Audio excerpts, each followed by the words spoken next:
This segment is sponsored by Marine Fueling Services.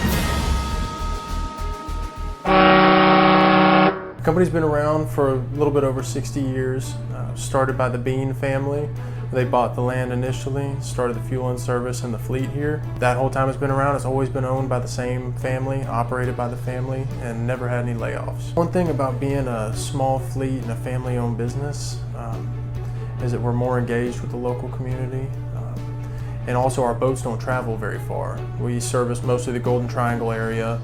Every now and then we'll go to Houston or Lake Charles, but a lot of local guys find benefit in that because if they need to get off the boat and handle something with their family, they're able to do that and be home the same day. I'm hiring for deckhands on the boats, both live-on positions and day boats.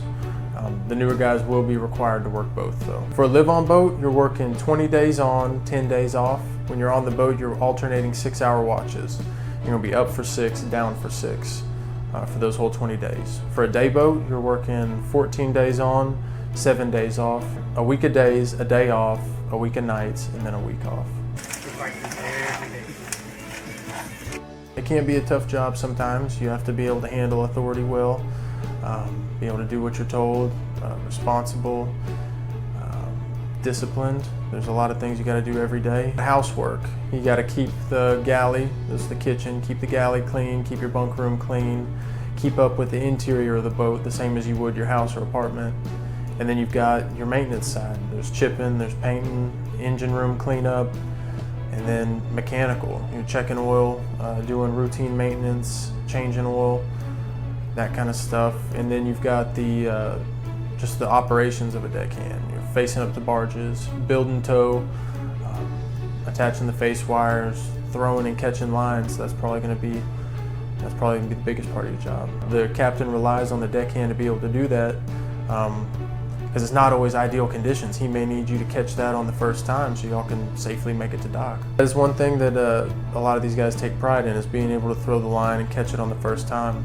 You'll see them out there doing competitions every now and then, betting each other for lunch or something, see who can catch it the most or the furthest.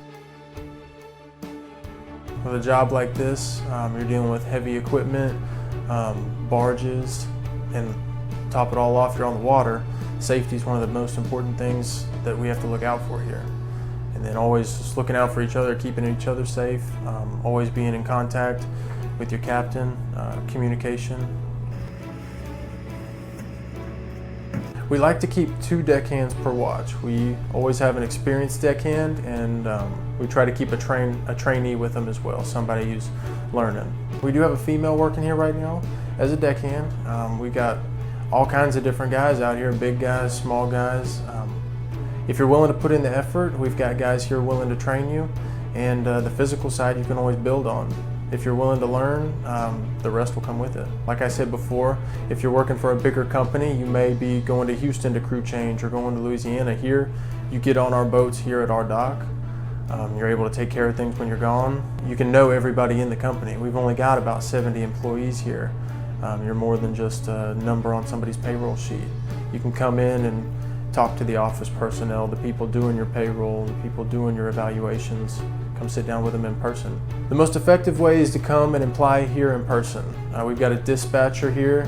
They're here 24/7. They're always able to take an application. But if you come during business hours, most of the time I'm here at the office. I'll come and I'll do a short interview with you there, kind of see what your goals are, see if you're a good fit for the company, and we'll go from there. You don't have to have a TWIC card when you apply, but you need to have started the application process for one. Show a receipt for a TWIC card. You need to be able to make it here for crew change reliably, whether that's your own transportation or having somebody drop you off. We try to promote from within. We bring guys up. 50% of our captains here started off as deckhands here at the company, and we just do our best to keep the boats running with the guys we have. There's an application on marinefuelingservice.com, but the best way to get your foot in the door is to come out to 9000 Old Yacht Club Road in Port Arthur and meet with me. We're excited to have you. We really do enjoy having local employees. We're looking for hard workers and people who aren't afraid to get out there and really work.